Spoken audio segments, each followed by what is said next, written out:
नमस्कार, मैं अजय कुमार। ज़मीन के मालिकाना हक से जुड़ी व्याख्याएं केवल मौजूदा वक्त की तस्वीर नहीं उकेरती, बल्कि अपने साथ अतीत की तस्वीर को भी साफ करती हैं। बिहार में तो ज़मीन का मालिकाना हक बिहारी समाज के भीतर रची बसी, पली बढ़ी और टूट रही जातिगत हैसियत की तस्वीर बताने में बहुत अधिक मददगार साबित होता है। भारत की कुल आबादी का तकरीबन 8.7% हिस्सा बिहार में रहता है।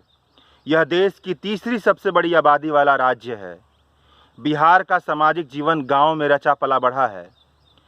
इसी का 3/4 से अधिक का हिस्सा खेती किसानी से जुड़ा हुआ है। इसलिए यह कहा जाए कि भारत के दूसरे राज्यों की अपेक्षा बिहार में ज़्यादातर लोग खेतिहर हैं, तो इसमें कोई गलत बात नहीं होगी। अब भी बहुत सारे बिहारी परिवारों में शादी तय करने में ज़मीन की मिल्कियत बड़ी भूमिका निभाती है। मर्द और औरत दोनों पक्ष के लोग पूछते हैं कि आखिरकार आपकी ज़मीन कितनी है। मतलब परिवार की प्रतिष्ठा और समाज की प्रतिष्ठा की सीढ़ियां तय करने में भूमि पर मालिकाना हक बहुत बड़ी भूमिका निभाता है। इकोनॉमिक एंड पॉलिटिकल वीकली के अपने आर्टिकल में अलख शर्मा जिक्र करते हैं कि इन सब के बावजूद खेती किसानी का ढांचा यहाँ पर व्यवस्थित तौर पर नहीं है। खेती किसानी के लिए जिस तरह के सरकारी मदद की ज़रूरत थी, वह मदद सरकार से अब तक नहीं मिल पाई है।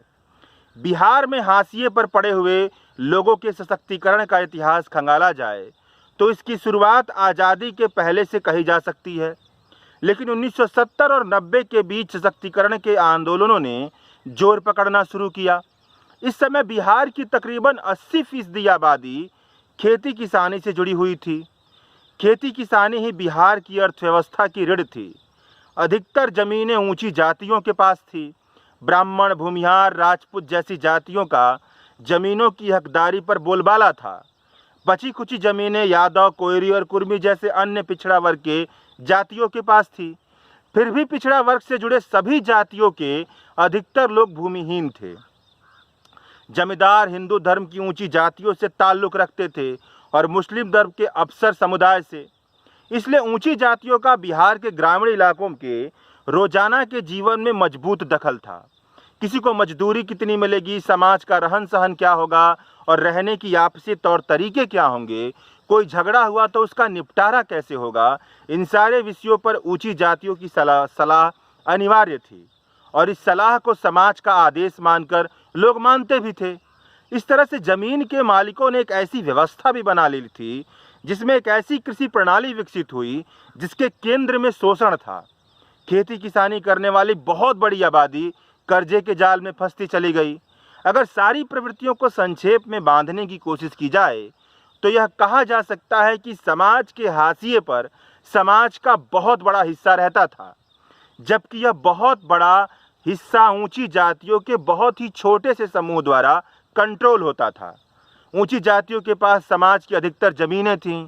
इस तरह से समाज के बहुत बड़े हिस्से की आज़ादी और गरिमा ज़मीन के मालिकों के यहाँ बंधक रखी हुई थी। भूमि सुधार को लेकर आज़ादी के पहले हो रहे आंदोलन आज़ादी के बाद सरकार से मांग के रूप में बदल गए। लेकिन सरकार में ऊंची जातियों ही थीं, इसलिए जो कानून बने उनका ढांचा ही ऐसा था कि निचली जातियों में ज़मीनों का बंटवारा ठीक से नहीं हो पाया। लेकिन भूदान आंदोलन के कारण ज़मीनों का बंटवारा हुआ। इसकी वजह से ऊंची जातियों की भूमि पर वर्चस्व की स्थिति थोड़ी सी कमज़ोर हुई। जमींदारी उन्मूलन के कानून के पहले 2 चरणों में फ़ायदा केवल ऊंची जातियों और ऊंची जातियों के ज़मीन के जोतदारों और पट्टीदारों को हुआ। वजह यह थी कि ऊंची जातियों ने अपनी ज़मीन का बंटवारा अपने ही पट्टेदारों और जोतेदारों में किया। साल 1980 में छपे इकोनॉमिक एंड पॉलिटिकल वीकली के एक आर्टिकल में यह बात लिखी गई है कि इस भूमि उन्मूलन कानून के पहले 2 चरणों में केवल ऊंची जातियों के अलावा यादव, कोयरी और कुर्मी जातियों को इनका फ़ायदा हुआ।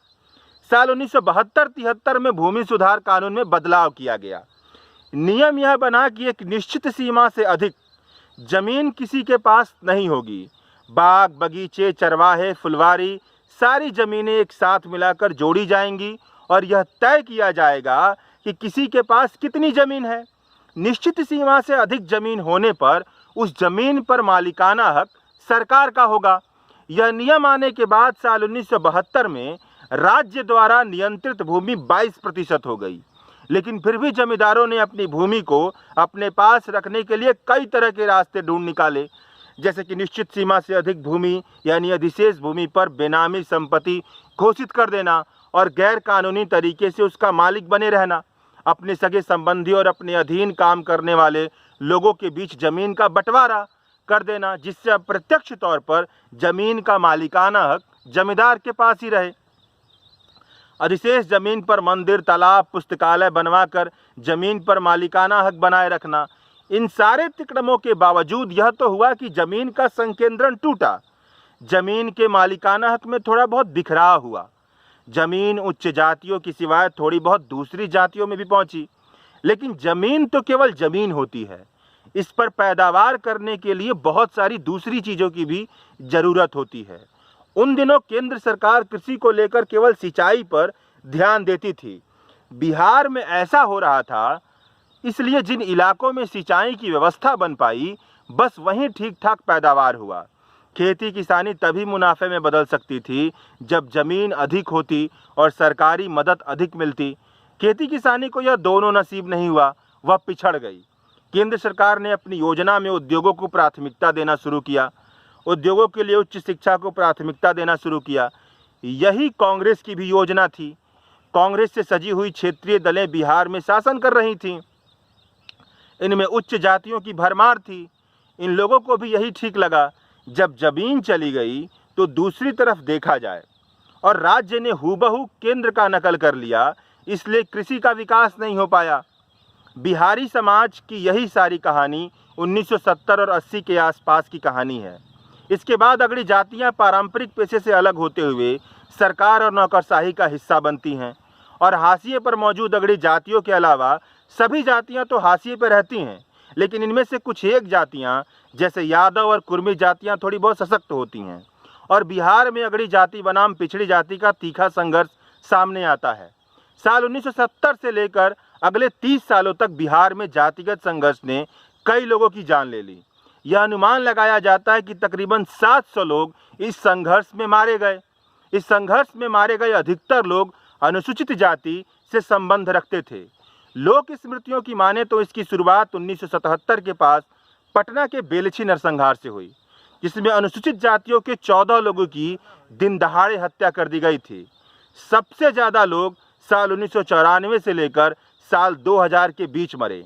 इस समय ऊंची जातियों के भूस्वामियों से बनी रणवीर सेना का बोलबाला था, और निचली जातियों की प्रतिनिधि भाकपा माले और माओवादी कम्युनिस्ट सेंटर जैसे समूह में से जुड़े हुए लोग कर रहे थे। अब जब रणवीर सेना का जिक्र आ ही गया है तो थोड़ा इसके बारे में जान लेते हैं। ऊंची जाति के गुस्से का प्रतिनिधित्व रणवीर सेना ने खूनी आतंक के जरिए किया। इस सेना के कर्ता धर्ता का नाम ब्रह्मेश्वर मुखिया था। साल 2012 में प्रकाशित एक मीडिया रिपोर्ट में ब्रह्मेश्वर मुखिया ने रणवीर सेना के अस्तित्व को नकारते हुए कहा था कि मैंने जिस संगठन की स्थापना की है वह राष्ट्रवादी किसान संघर्ष समिति है। यह पुलिस और मीडिया ही है जो इस रणवीर सेना के तौर पर पुकारती आ रही है। ब्रह्मेश्वर मुखिया पर 22 नरसंहार के मामले दर्ज थे।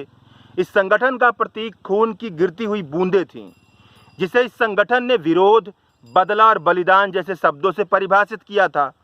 इस संगठन से जुड़ी डायरियों के आधार पर इस संगठन के कुछ तथ्यों को मीडिया ने प्रकाशित किया था। जिंदा डायरियों में सामूहिक हत्या, परिवार के लिए हत्या, किसी व्यक्ति विशेष के लिए हत्या जैसे मसलों का जिक्र किया गया था। यही समय बिहार में लालू प्रसाद यादव की अगुवाई का था। इस अगुवाई में पिछड़ी जातियों का समूह उत्तेजित हो चला था और अगड़ी जातियों के मन में भय का माहौल बनने लगा था। लालू सरकार के गठन से अगड़ी जातियों में डर घर कर गया था कि पिछड़े और निचली जाति से जुड़े लोग हमला करके उनसे उनकी ज़मीनें छीन लेंगे। जातियों की निजी सेनाएं बनने लगीं, जैसे कि ब्राह्मण सेना, सत्येंद्र सेना, श्री कृष्ण सेना, कुंवर सेना, समाजवादी क्रांतिकारी सेना, आज़ाद सेना। इन सेनाओं की आपसी टकराहट में कई लोग मारे गए। इनके मरने और मारने की कहानी बहुत अधिक दहलाने वाली है। कई बार तो वैसा होता था कि गांव के किसी एक व्यक्ति को मारने के जरिए गांव के बहुत सारे लोगों को मर जाते थे। जैसे कि 11 जुलाई 1996 को कथित रणवीर सेना के लोगों ने भोजपुर जिले के बथानी टोला में स्त्रियों और बच्चों सहित दलित समुदाय के तकरीबन 21 लोगों की हत्या कर दी। कहा यह गया है कि यह नरसंहार भोजपुर जिले के 9 गांवों में 9 भूमिहारों की हत्या का बदला था। बिहार एक हिंसक क्षेत्र में तब्दील हो चुका था और बिहार की सरकार और इसकी अधिकारी इसे रोकने में बिल्कुल लाचार और खुद को असहाय महसूस कर रहे थे। लेकिन धीरे धीरे साल 2000 के बाद ऐसी घटनाओं में कमी आनी शुरू हुई। CSDS की माने तो साल 2014 में भोजपुर में रणवीर सेना द्वारा 6 दलित महिलाओं की बलात्कार की घटना ऐसी सामूहिक जातिगत हिंसक कार्रवाई की संभवतः अंतिम घटना है। साल 2000 के बाद बिहार की परिस्थितियां गवर्नेंस के लिहाज से पहले के मुकाबले थोड़ा अच्छा होना शुरू हुई, तो यह सब रुक गया। लेकिन फिर भी मौजूदा स्थिति यह है कि बिहार की तकरीबन 91.9% आबादी के पास 1 हेक्टेयर से भी कम जमीन है और इस जमीन में औसतन केवल 0.25 हेक्टेयर जमीन ही खेती करने लायक होती है। यह थी बिहार में भूमि का इतिहास और जातिगत संघर्ष का इतिहास, जिसे बिहार की एक ज़मीन से ही सुनाया जा रहा था। शुक्रिया।